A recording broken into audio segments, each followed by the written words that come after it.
Hello students, I am Joshua. I am going to teach you the English second term first lesson, the sports stars, the pros. Okay, come let's go into this video. நாம இன்னைக்கு என்ன பார்க்க போறோம் அப்படின்னா 6th standard term 2 English first lesson. லெசனோட பேர் sports stars. அந்த லெசனை பற்றி தான் இந்த வீடியோவில் பார்க்க போகிறோம். வாங்க வீடியோக்குள்ளே போகலாம். இந்த லெசனில் நம்மளுக்கு எதை சொல்லித்தராங்க அப்படின்னா ஸ்போர்ட்ஸில் சாதித்தவங்களை பற்றி சொல்லியிருக்காங்க. இந்த லெசனில் நம்ம எதை பற்றி படிக்க போகிறோம்னு சொல்லிட்டு ஒரு சுருக்கமாக முன்கதை சுருக்கம் அப்படின்னு சொல்லிட்டு நான் உங்களுக்கு சுருக்கமாக சொல்கிறேன். இதில் என்ன சொல்கிறாங்கன்னா விடாமுயற்சி விஸ்வரூப வெற்றி அப்படின்றத தான் சொல்கிறாங்க. இந்த இடத்துல ஒரு இதுக்கு நம்ம குறிக்கோள்னு சொல்லிட்டு ஒன்று டிசைட் பண்ணிட்டோம். அதாவது when we have a goal we should work for it அப்படின்னு சொல்லுவாங்க ஆங்கிலத்தில். ஒரு கோலை நம்ம முடிவு பண்ணிட்டோம் அப்படின்னா அதுக்காண்டி எவ்வளோ கஷ்டம் வந்தாலும் அதை சகிச்சுக்கிட்டு அந்த கோலை நோக்கி போய்கிட்டே இருக்கணும். அப்படி போய்கிட்டே இருந்தோம் அப்படின்னா இந்த இடத்துல சொல்லியிருக்க மாதிரியே நம்மளும் ஒரு நாள் சாதிக்க முடியும், நம்மளாலையும் சாதிக்க முடியும் அப்படின்னு சொல்ல வராங்க இந்த லெசனில். வாங்க லெசனுக்குள்ளே போகலாம். This lesson is divided into 3 sections. The first section is done by Mithali Durai Raj. She is one of the cricketer. And then the second section is followed by Kabaddi player Usha Rani. And then the third session is followed by we all know that she is a badminton player PV Sindhu. இந்த லெசனில் நம்ம 3 விளையாட்டில் சாதிச்சவங்களை பற்றி பார்க்க போகிறோம். மொதல் விளையாட்டு என்னென்னு பார்த்தீங்கன்னா கிரிக்கெட், ரெண்டாவது விளையாட்டு என்னென்னு பார்த்தீங்கன்னா கபடி, அண்ட் மூணாவது என்னென்னு பார்த்தீங்க அப்படின்னா அது பேட்மிண்டன். உங்களுக்கு என்ன கேம் பிடிச்சிக்கும் அப்படின்னு சொல்கிறத கமெண்ட்டில் மறக்காமல் சொல்லிடுங்க. The Mithali Dorai Raj is one of the recognised cricketer in the world. She has scored around 6,000 runs in ODIs. The Mithali Durai Raj was the captain of Indian women's cricket team in Test and One Day Internationals, அதாவது ஓடிஐன்னு சொல்கிறாங்க. மித்தாலி துரைராஜ்ன்றவங்க என்ன பண்ணியிருக்காங்க அப்படின்னா 6000 ரன்கள் குவிச்சிருக்காங்க. அந்த one day international அப்படின்னு சொல்கிற அந்த மேட்சஸில் 6000 ரன்கள் குவிச்சிருக்காங்க. அது மட்டும் இல்லாமல் அவங்க தான் இந்தியன் உமன் கிரிக்கெட் டீமுடைய கேப்டன் அப்படின்னு சொல்லியிருக்காங்க. இப்படி இருக்கவங்களுக்கு அவங்க சின்ன வயசில் அவங்கள கிரிக்கெட் விளையாடுறதுக்கு அனுமதிக்கவே இல்லையா. அவங்களோட தம்பியோட போய் விளையாடுறப்ப இவங்களும் சேர்ந்து போய் விளையாட ஆரம்பித்து அதிலிருந்து அவங்களுக்கு இன்ட்ரெஸ்ட் வந்ததை அவங்க சொல்கிறாங்க. இந்த மாதிரி அவங்க சின்ன வயசுலேருந்தே ப்ராக்டிஸ் பண்ணதுனால அதில் இருக்க அவங்களுக்கு ஆர்வம் வந்துருச்சு. ஆர்வம் வந்தனால அவங்களால இல்லை நம்ம கண்டிப்பாக சாதிச்சே ஆகணும் அப்படின்னு சொல்லிட்டு அவங்க முறையாக பயிற்சி எடுக்க ஆரம்பித்ததுனால இந்தியன் டீமில் 17th ஏஜ் அப்பயே செலக்ட் ஆகிட்டாங்க. அவங்க ஹைதராபாத்தில் வாழ்ந்துக்கிட்டு இருக்காங்க. அவங்க ரொம்ப அதிகமான T20s அண்ட் ODIஸில் இந்தியாவுக்காண்டி பெருமை சேர்த்துருக்காங்க.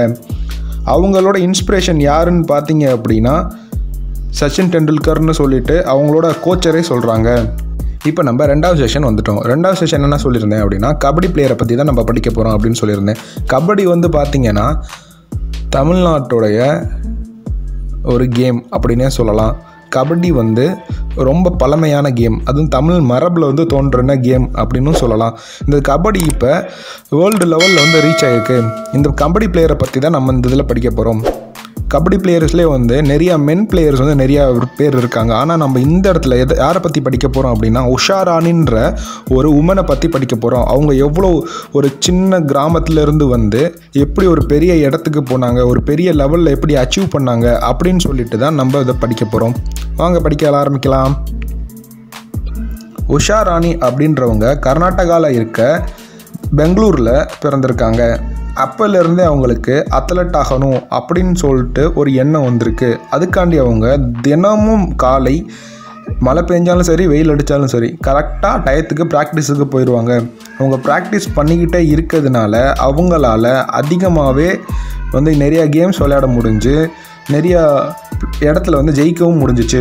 அவங்களுக்கு கூட காரணம் என்னன்னு சொல்கிறாங்க அப்படின்னு பார்த்தீங்கன்னா விடாமுயற்சி விஸ்வரூப வெற்றி அப்படின்னு தான் இவங்களும் சொல்கிறாங்க. அதாவது முயற்சி செஞ்சால் பயிற்சியை நம்ம தோக்கடிச்சிடலாம் அப்படின்னு சொல்கிறாங்க. அதே மாதிரி தான் உங்களுக்கும் ஒரு நிறைய கேம்ஸ் பிடிச்சிருக்கும். உங்களுக்கு இப்போ செஸ் பிடிச்சிருக்கலாம், இல்லை உங்களுக்கு ஒரு டிராயிங் பிடிச்சிருக்கலாம், இல்லை உங்களுக்கு கோகோ பிடிச்சிருக்கலாம். உங்களுக்கு எந்த கேம் பிடிக்குதோ அதை பற்றி பிரச்சனை இல்லை.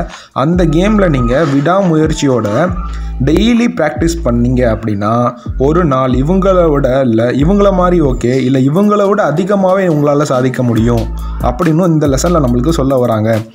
உஷா ராணியை பார்த்தீங்க அப்படின்னா அவங்க ஒரு ஒர்க்கிங் ஹார்ட் பர்சன் அப்படின்னு இங்கிலீஷில் சொல்கிறாங்க. ஒர்க்கிங் ஹார்ட்னா விடாமுயற்சியோட ஒர்க் பண்ணுறவங்க. அது மட்டும் இல்லாமல் அவங்க தினம் ப்ராக்டிஸ் பண்ணுவாங்க. எதுக்காண்டினா ஒரு கோல்டு மெடல் இருக்குது, அந்த கோல்டு மெடலை நான் அச்சீவ் பண்ணணும், அதுக்காண்டி நான் வந்து டெய்லி ஒர்க் பண்ணுறதுக்கு தயாராக இருக்கேன் அப்படின்னு சொல்லி குறிக்கோளோடு வச்சுட்டு அவங்க டெய்லி ஒர்க் பண்ணுறதுனால அவங்களால gold medal, silver medal, bronze medal, எந்த மெடல் வேணாலும் அடிக்க முடியுது.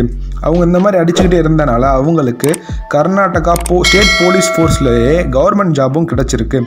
நீங்கள் நினைக்கலாம் ஸ்போர்ட்ஸ் விளையாண்டா எப்படா கவர்மெண்ட் ஜாப் கிடைக்கும் நம்மளுக்கு அப்படி நீங்கள் நினைக்கலாம். ஆனால் நீங்கள் நல்லபடியாக ஸ்போர்ட்ஸில் ஷைன் ஆக ஆரம்பிச்சிட்டிங்க அப்படின்னா கோல்டு மெடல், சில்வர் மெடல் அந்த மாதிரி அடிச்சிட்டிங்க அப்படின்னா உங்களுக்கு government job okay, private job, நிறையா ஃபண்ட்ஸும் கிடைக்கும்.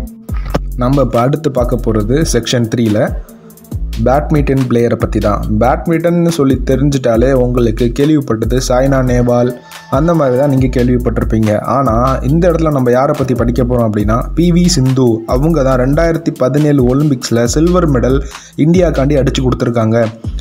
அது மட்டும் இல்லாமல் பிரான்ஸ் மெடல் யார் அடிச்சிருக்காங்கன்னு பார்த்தீங்கன்னா சாய்னா நேவால். அவங்க 2012 ஒலிம்பிக்ஸில் அடித்து கொடுத்துருக்காங்க. நம்மளுக்கு பேட்மிண்டனில் வந்து உமன்ஸ்ன்னு சொல்லி பார்த்தீங்க அப்படின்னா ஒரு குறிப்பிட்ட அளவு தான் நம்மளுக்கு தெரியும்.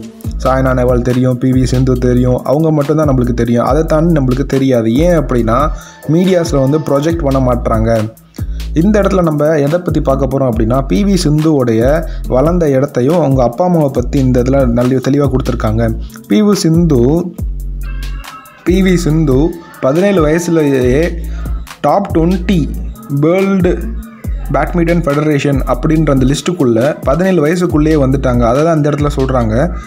She broke into the top 20 of the BFW, அதாவது Badminton World Federation, in September 2012 at the age of 17. She is one of the top 5 shuttlers in women's singles category அப்படின்னு சொல்கிறாங்க.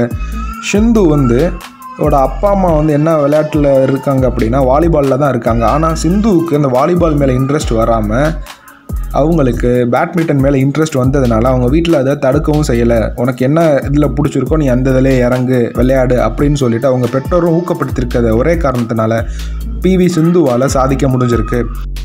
நம்ம PV சிந்து என்னென்ன அவார்டு வாங்கியிருக்காங்கன்னு சொல்லிட்டு ஒரு ஹையஸ்டான 3 அவார்ட்ஸை பற்றி பார்க்கலாம். மொதல் அவார்டு என்னன்னு பார்த்தீங்க அப்படின்னா ராஜீவ் காந்தி கேல் ரத்னா அவார்டு அப்படின்றது ஒரு அவார்ட். யாருக்கு கொடுப்பாங்கன்னா highest sporting honour of India.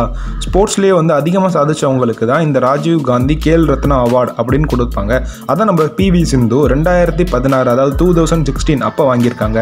அடுத்து ரெண்டாவது என்ன அவார்டு பற்றி பார்க்க போகிறோம் அப்படின்னா பத்மஸ்ரீ அப்படின்னு சொல்லிட்டு ஒரு உயர் ரகமான அவார்டை பற்றி தான் பார்க்க போகிறோம். இந்த அவார்டு யாருக்கு கொடுப்பாங்க அப்படின்னா சிவிலியன் அவார்ட் ஆஃப் இந்தியா அப்படின்னு சொல்கிறாங்க. இது வந்து ஒரு சாதாரண மக்களுக்கு கொடுக்கக்கூடிய அவார்டு. மக்கள் தானே வந்து மக்கள் திருப்பே மகேசன் திருப்பு அப்படின்னு நீங்கள் கேள்விப்பட்டிருப்பீங்க. மக்களுக்கு கொடுக்கக்கூடிய 4th ஹையஸ்ட் அவார்டு அப்படின்னு சொல்கிறாங்க. அதை இவங்க 2015 அப்போ வாங்கியிருக்காங்க. அடுத்து அர்ஜுனா அவார்டு அப்படின்றத 2013ஆம் ஆண்டு இவங்க வாங்கியிருக்காங்க.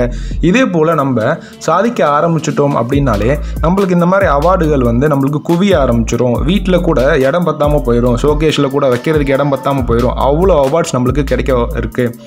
நீங்கள் இதுக்காண்டி என்ன பண்ணணும் அப்படின்னா விடாமுயற்சியோட உங்களுக்கு என்ன துறை பிடிக்குதோ, இப்போ ஸ்போர்ட்ஸ் மட்டுமே இல்லை, உங்களுக்கு வந்து என்ன டிராயிங்கில் பிடிக்குதோ, இல்லை வந்து உங்களுக்கு டான்ஸில் பிடிக்குதோ, இல்லை பெயிண்டிங்கில் பிடிக்குதோ, உங்களுக்கு என்ன ஃபீல்டில் பிடிக்குதோ, உங்களுக்கு என்ன இன்ட்ரெஸ்ட் இருக்கோ நீங்கள் அந்த ஃபீல்டில் நீங்கள் தேர்ந்தெடுத்துட்டு நான் இதில் தான் ஷைன் பண்ண போகிறேன், இதில் தான் நான் சாதிக்க போகிறேன் அப்படின்னு சொல்லி முடிவு எடுத்துட்டு நீங்கள் அந்த இதில் சாதிக்க ஆரம்பிச்சிட்டிங்க அப்படின்னா இந்த மாதிரி உங்களுக்கு அவார்ட்ஸ் வந்து எக்கச்சக்கமான கிடைக்கும் அப்படின்னு சொல்லிட்டு நான் வாழ்த்திட்டு இந்த வீடியோ நிறைவு செய்கிறேன். இதே போல் உங்களுக்கு எந்த கேம் நீங்கள் பிடிக்கும்னு சொல்லிட்டு உங்கள் பெற்றோர்களுக்கும் நீங்கள் தெரியப்படுத்துனீங்க அப்படின்னா அவங்களும் அதில் உங்களுக்கு ஊக்கப்படுத்துறதுக்கு அதிக வாய்ப்புகள் இருக்குது. அவங்க ஊக்கப்படுத்துறதன் மூலமாகவும் உங்கள் ஃப்ரெண்ட்ஸோட சப்போர்ட் மூலமாகவும் நீங்களும் ஒரு பெரிய ஸ்போர்ட்ஸ் ஸ்டாராக மாற முடியும் அப்படின்னு சொல்லிட்டு இந்த லெசனில் நம்மளுக்கு சொல்ல வராங்க. என்ன ஸ்டூடெண்ட்ஸ், உங்களுக்கு இந்த வீடியோ பிடிச்சிருக்கும்னு நினைக்கிறேன். இந்த ஸ்போர்ட்ஸ் ஸ்டாரில் நீங்கள் என்ன கற்றுக்கிட்டீங்க, உங்களுக்கு என்ன கேம் பிடிக்கும் அப்படின்றத மறக்காமல் கமெண்ட் பண்ணுங்கள். இந்த 3 பேரில் உங்களுக்கு யாரை ரொம்ப பிடிச்சிருக்கு அப்படின்னு சொல்லிட்டு நீங்கள் மறக்காமல் கமெண்ட்டும் பண்ணுங்கள். இந்த மாதிரி அதிக வீடியோஸோட உங்களை நான் சந்திக்க வரேன். Until then, it's bye from Joshua. இந்த மாதிரி பல வீடியோஸோட உங்களை சந்திக்க வரேன், அதாவது பாடங்களோட உங்களை சந்திக்க வரேன். மறக்காமல் யூடியூப் சம்பிரதாயமான 3 விஷயத்தை பண்ணிடுங்க. லைக் பண்ணுங்கள், ஷேர் பண்ணுங்கள், கமெண்ட் பண்ணிடுங்க. அண்ட் தென் முக்கியமாக சப்ஸ்கிரைப் பண்ணிடுங்க. பக்கத்தில் இருக்க பெல் ஐக்கானே லைட்டாக தட்டிடுங்க. அப்போ தான் நான் அப்லோட் பண்ணுற வீடியோஸ்லாம் உங்களுக்கு உடனே கண்டு நீங்கள் உடனே படிக்கிறதுக்கு இன்ட்ரெஸ்ட்டாக இருப்பீங்க.